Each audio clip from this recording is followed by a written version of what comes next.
We brought 8 athletes, came home with 8 All-American trophies, which was probably the greatest. It is. It's the greatest indoor, track and field event in CMU history. But the whole weekend was just incredible. But that 4x4, uh, you know, 1 hour, maybe 2 hours before, Tony takes runner-up in the 16 with the 8th fastest time in D2 history. And then we're riding that wave, and then the girls 4x4, and out of the slow heat, we challenged them, go out and just win your heat, and we'll see where we wind up. I think the moment was when the fast heat came across the finish, and Brad and I looked at each other, and we're watching the clock, and we saw it click over to 3:47, and we ran 3:47.09, and we're like, man, we're right there, and then it flashed up on the screen that the winning times of that heat, and we knew we had won it. I was staring at the screen, and I took off sprinting around the track. There was lucky there was nobody next to me because I probably would have obliterated them. But then we all ran across, and McKenna and the girls were there. I think 2 of them were bawling already at that moment. But that realization, I've been coaching for 15 years, and I had state champions at the high school level, All-Americans. We've had national champs here, but the excitement kind of out of the slow heat with 4 girls that just worked their tails off all year, and a 4x4, which is, to many coaches, the best race in track and field. That's up there. That might be the kind of the coolest moment athletically that I've probably been involved with. It was just an incredible meet that whole day of what Tony did, what the 4x4 did, what Sierra did. Justin, Josie, Micah, and a walk-on taking 6th in the country in the multi. That indoor meet was incredible because we knew we were on a moment last year going into outdoor where we were going to kind of take that step to where we believe our track team can be, which is kind of an elite track team. And then obviously everything happened, and so to have that moment happen indoors when the indoor season was kind of strange, just 3-4 weeks long at the 3 meets, to be able to come back and have that type of indoor national championship was absolutely incredible, right? It was almost perfect. So how do you carry that momentum going forward? Right. To be honest, you kind of forget about it, right? That was indoors. we came out, 4 days later, we're rocking McKenna through a tough workout. Outdoors is a totally different ball game. A lot more schools are coming back into track for outdoors, but we just talk about the level that we are and now what our expectations are. We know our girls 4x4 and the girls that were on that team. We know what Tony was, what he was doing is the momentum is we have to get back to work. We have to get back to work and roll through outdoors, and we expect to do the same things as far as qualifying kids to nationals and having great national track meets, and we try to be as smart as we can in the training. We let them recover for a few days, I suppose, but to be honest, we celebrate for a couple days, and then the nature of track going indoor to outdoor, it's kind of back to work, and in our opinion, we have to earn everything all over again. McKenna, how do you translate that success that you guys just had and then now go into the outdoor game? And things are different, but how does it translate for you as an athlete?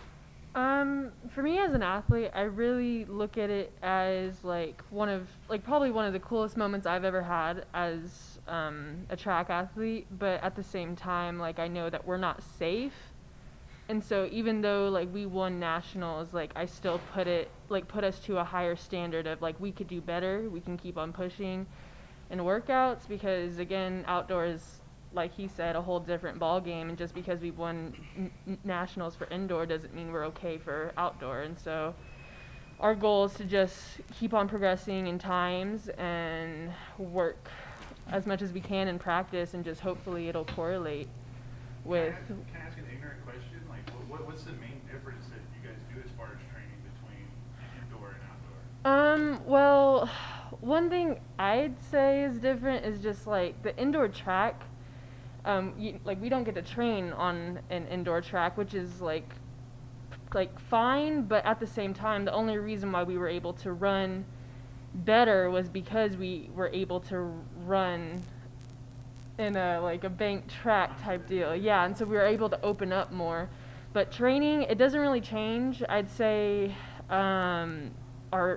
we start to get quicker because we've had more than one cycle. That's that's literally so we get to progressively get better through each training, and just with each different cycle we'll just progressively get quicker with times. Does it make you more hungry? Yes, I really want to go out and try to win the 400 hurdles. like for me independently as an athlete, and for the 4x4, you know, like I've been talking with all of the other girls, and we're just like, we really want to try to Provo again and see what we're capable of what we're capable of doing for outdoor. Coach mentioned a couple of days to kind of enjoy it. Did you get to, or? No, it was more back to reality, back to school.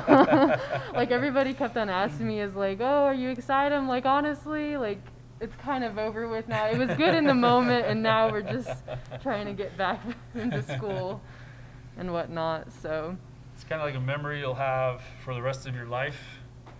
Nobody can ever take it away from you. You're the best in the country for a weekend. But I don't know if that sits in for an athlete until later, right? Like, I remember getting very proud years later, like, oh, that's cool. Like, I'll always have that. I think when you're in it, you're just ready to roll for the next one. Tony, you've had a phenomenal year starting back in cross country. Does each season, each meet, you just kind of feel more and more confident as you're going along?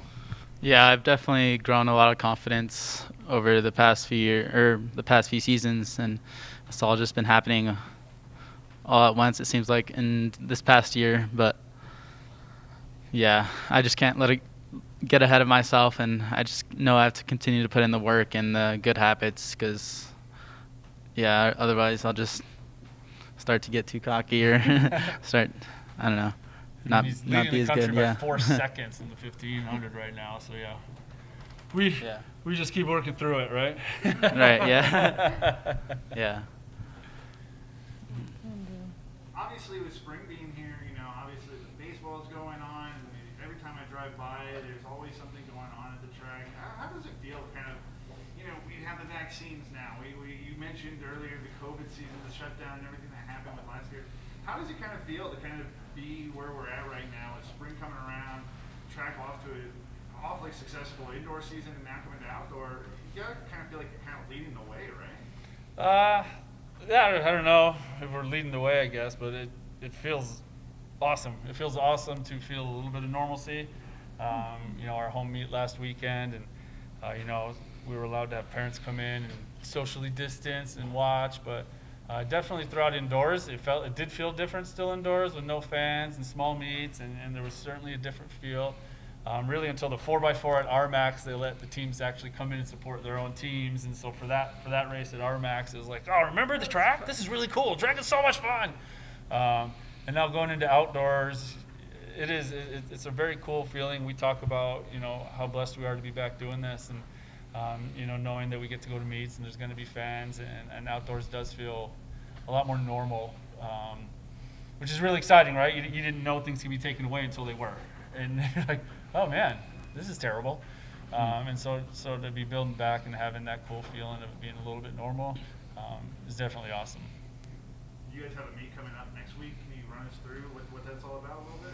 Yeah, so our next weekend, April 9th, 10th, you know, it's a very busy weekend around here. And it's going to be a little bit bigger. It's probably going to be, you know, anywhere between 8 and 12 teams probably is what it looks like. And so it's going to be a really great fast meet. Our new facility. It's a fast track, man. Like all the events that happened this last weekend, you know, leading the way with Tony's 15. That you're like, man, this track it's fast. It's a fast track, which is awesome, and that's what we want to get out there. And so hosting kind of a bigger meet, and we hope this kind of 9th, 10th weekend kind of becomes a historical weekend for us. You know, certain weekends are always dedicated to certain meets, and we kind of want to get it out there that we have an amazingly fast track. We have an amazing facility. They're starting some construction on building the stands for it this summer, and so that's incredibly exciting. And we hope to kind of be a leader of outdoor meets actually here at CMU with the facility that we have. We talked a little bit, maybe even with Tony, cross country, the long layoff for you, McKenna. In a way, it kind of got you refocused, not competing week after week, kind of take a step back and see the big picture. Yeah. Did that just make kind of your talent growth level just kind of up that, knowing that you had all this time to prepare? And I think everyone's kind of handled it differently. Yeah, I mean, I've been out for like 3 years for outdoor. McKenna's a freshman yeah. outdoors. So I've been injured for those 2 years, but this past year I just kind of went in with the mindset of like, this is the only time I'm gonna be able to run track. So being able to have our own facility and just like a new mindset, it's just really created like a whole aura throughout the entire team. I feel like our team is closer than we've ever been, because we're all practicing together, we're all in the same areas together, rather than when we were at Stoker, long sprints was practicing at random times, and then the throwers were in a whole other area and whatnot. I don't know if that answers your question and whatnot, but yeah. Random question for Tony. Does this, I might be exaggerating, but after doing cross country, does training for track almost, does it feel like a sprint for you? Does that like attribute to some of the success here? Or? Early in the season, for sure it does, because for track I have to open up my stride a lot, and that just didn't come like immediately. I had to go through certain workouts to be able to feel like my stride is open and fast enough for track, since it's like about 3 miles shorter in racing. So like 8Ks and 10Ks to 1 mile is a big difference for me. So yeah, the pacing changes a lot. So but it does feel like a sprint in a way. But I'm back in my groove, so we're good now. It's like the longest for everybody else. Yeah. No, right? Yeah. People watch him run. It's like, man, he's really sprinting a 1500. Yeah, That's that's, what what it the good looks ones like. do. Yeah. There you go. It's fun. All right. All right, thank you guys. All right, thank you. Question of the day. Sorry. Question of the day. Rapid fire, so we don't think about what comes to mind, Huh. all at the same time for each one. Ready? Okay. Sweet or sour? Sour. Sweet. Sour. Coffee or tea? Coffee. Coffee. Coffee. Breakfast or dinner? Dinner. Breakfast. Fly or drive? Drive. TV shows or movies? Movies. TV shows. I'm like the opposite of them. That's our fun question. Cool. Thank you guys. Thank you. Thank you.